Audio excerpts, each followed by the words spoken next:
delicious harvests, a fruit orchard that keeps on giving, some important things for you to do this month, products to beautify your garden, and a lot more in today's episode of California Gardening.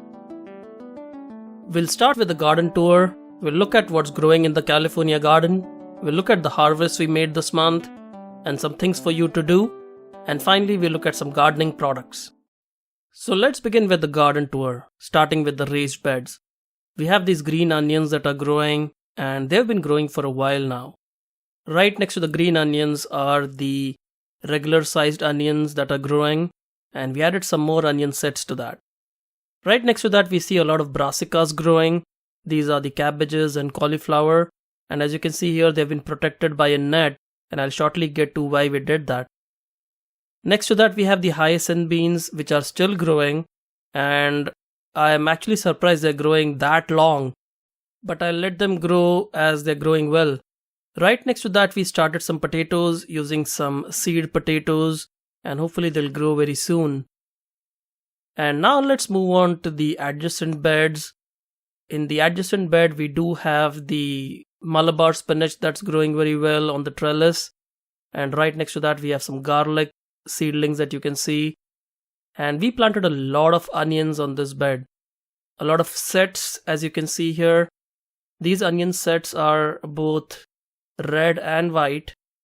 We planted a mix of them, and hopefully they will begin to mature by end of summer. We have some kohlrabis in the adjacent bed, and the kohlrabis did okay. I'm not very happy with the way the kohlrabi grew this season, but it also had some damage, and we'll shortly come to that in the next section of the video. And some more brassicas here. The broccoli that was completely damaged by the rodents or the rabbits that got into the garden, but the cabbages were just intact. The cabbages grew very well, and we were able to harvest them as well. And now let's take a tour of the containers. Our pineapple plant is grown really well in this container, and there are now 3 pineapple plants growing. The carrots that you saw were growing has now grown pretty well. As you can see here, lush growth, and we'll be able to harvest the carrots this month. Followed by some sunchokes. This is something I'm growing for the first time, and I'm really excited about it. Next to that we have some more cauliflower plants that are growing in this whiskey barrel container.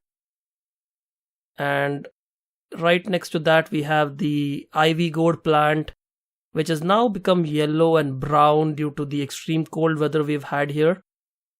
The radishes are growing very well. This is the French breakfast radish, and this is an early maturing radish variety that can be easily grown in containers. And finally, let's take a tour of our fruit trees. The avocado tree has been growing very well, the gem avocado, and this fruit has been loaded with avocados this season. And we were able to harvest a lot of avocados from this tree. The avocado harvest season is from October through February. So this is the time when most of the avocados are produced, and you can harvest them during this time. Right next to that we have the Dancy tangerines, and we were able to harvest a lot of Dancy tangerines this month. The Mexican guava was not very productive, but nonetheless produced some nice guavas. The bear's lime, as usual, is loaded with limes, and we were able to harvest limes right through the growing season. The pomegranate tree was not very productive this year, probably because we did not get enough chill hours this year, but I pruned them, and hopefully next year we should have some pomegranates. The Arabian guava tree was very productive as usual, and we did harvest a lot of guavas this season. This tree is also now pruned to about 6 feet or so, and we'll see how it grows in the next season. The Washington Navel Orange was probably the most successful fruit tree for this season. It produced a lot of Washington Navel Oranges that we could harvest. And the Moringa trees were also very productive. They produced a lot of leaves, a lot of pods that we could harvest this season. And finally the Rajapuri banana plant that was also productive, and you saw how we did the harvest for the bananas when we grew it last season. We pruned our grape plant and now it's growing back, and hopefully by spring we should see a lot of new growth and it should occupy this trellis or the arbor that it was growing on. Now let's look at what's growing in the garden. We do have a lot of brassicas that grow very well during the cool season. Most brassicas are cool season crops, and cool season crops include beets, brassicas like cauliflower and cabbage, onion plants, radishes. All these plants grow very well during the cool season. For the first time, I'm also trying out growing sunchokes, and we'll see how that goes. And we noticed that most of our broccoli was devastated by either rodents or some rabbits that got into our garden. And as you can see here, we did see a lot of devastation. And for this very reason, we now have protected our brassicas, which are the cauliflowers and cabbages, using this protective netting. And hopefully this should do the trick and it should not let the rodents or any other critters in. Now let's look at the harvest that we made this month. Beets. We harvested a lot of our beets, and I posted a complete growing guide for beets in one of my previous videos this month, and I hope that gives you a good idea on how to grow beets in your home garden. And we were able to harvest a lot of good beets. We grew the beets for both the beet root as well as the beet greens, which are two essential parts of the beet plant, and it was absolutely delicious. Cabbages. This was one brassica that was not destroyed by any of the critters this season, and we were able to harvest a very good sized cabbage with a lot more growing in the vicinity.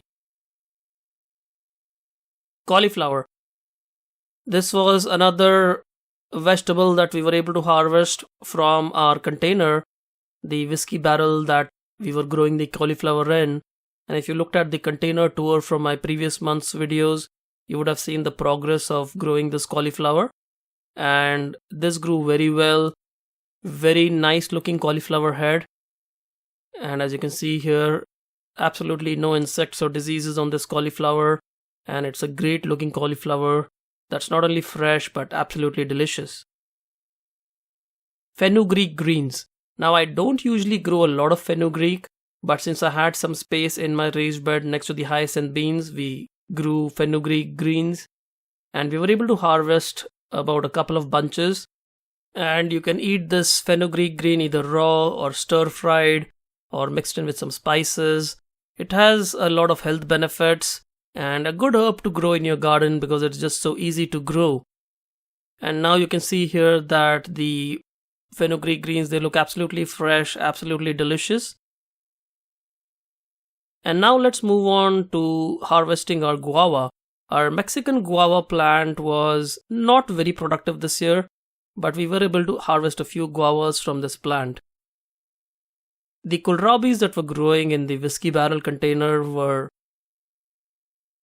they grew very nicely, and we were able to harvest these kohlrabis from the whiskey barrel container, and they were pretty well sized kohlrabis. As you can see here, we were able to harvest these from the whiskey barrel, and we were able to grow about 4 to 5 kohlrabis in each whiskey barrel, which is kind of a good trade-off between space and the number of harvest that you get. And once you remove the side leaves, you can use the side leaves for the kohlrabi, by the way. Kohlrabi greens are excellent, they taste very well. And here you can see the kohlrabi looks very beautiful. And I think the kohlrabis that we grew on the raised bed were usually slightly larger than the ones that we grew in the container. But nonetheless, this is a good trade-off for the space that you're using. Now let's move on to limes.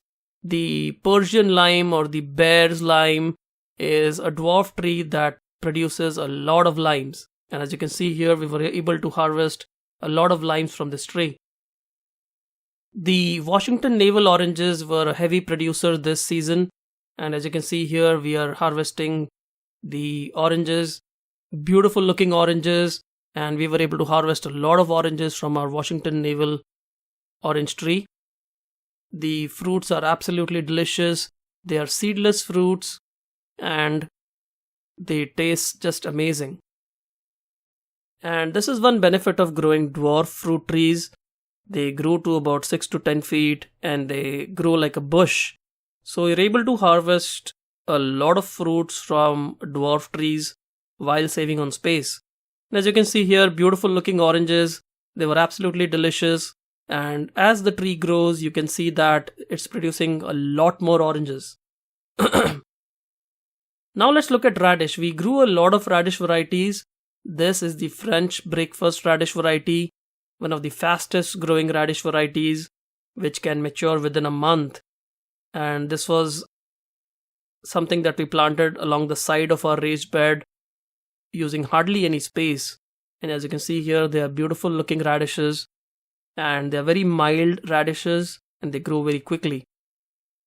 The daikon is a longer season variety of radish. It takes a long time to mature, but you can see the size of this radish. This is absolutely gigantic and it can grow up to 16 to 20 centimeters long. As you can see here, this is almost till my elbow, and it's a pretty large radish and it's quite thick as well. So this radish variety, though it takes a lot more time to grow, anywhere between 45 to 65 days, it will produce a lot more radish root compared to the other radish varieties. And this radish variety is also a bit more pungent, a little bit more strong tasting compared to the other radish varieties that you can grow. And as you can see here, we were able to harvest a lot of radishes from our raised beds. And here is how the harvest looks like. Absolutely gorgeous looking radish. And one of these radishes was like really large. And when I measured this radish, it turned out to be about 16 inches in length, as you can see here. And that's quite a long radish. So yeah, size does matter when it comes to radishes. The watermelon radish was the other radish variety we were growing, and you have seen the detailed video of growing this radish variety. And this is again one absolutely gorgeous looking radish, and we were able to harvest a lot of watermelon radishes from our raised beds this season. And now moving on to the Dancy tangerines. We were able to harvest a lot of Dancy tangerines. This year was a very good year for this Dancy tangerine tree. And as you can see here, beautiful looking tangerines. They're absolutely sweet, absolutely delicious tangerines that I would highly recommend. Now let's look at some things for you to do in your garden. Composting. I know it's cold and it's not easy to get out, but please keep making your compost. And January and February are the coldest months, at least here in Southern California. So what I have done is I've built this walk-in greenhouse. It's a very easy to assemble kit. And this was the same greenhouse I was using earlier. And this is a new box that I just built. And it's very easy to assemble this greenhouse. Pruning. This is a time you would prune your trees that have stopped producing fruit, like the pomegranate tree here, as well as the guava trees that I pruned this season. Starting seeds. This is a good time to start your vegetable seeds. I covered this in detail in my previous video, but you can start all your summer vegetables, all your tomatoes, peppers, eggplants, all the seeds that you were planning to grow for the next growing season. And now let's look at the gardening products that I wanted to share with you. Bare-rooted roses are available now at your local garden center, as well as bare-rooted fruits. These are bare-rooted plants that you can buy and start during this time. And make sure that you know the chill hours for the plants that you're buying. Some of these plants will not grow well unless you have some good chill hours in your area. We also saw some ornamental kale, both the green as well as the red kale, and they're absolutely gorgeous, and I highly recommend that you try growing it in your garden. So there we have it, folks. That was our episode on the California garden for the month of January. I hope you liked this video. Do give us a thumbs up if you liked it, and we'll see you again soon. Happy gardening.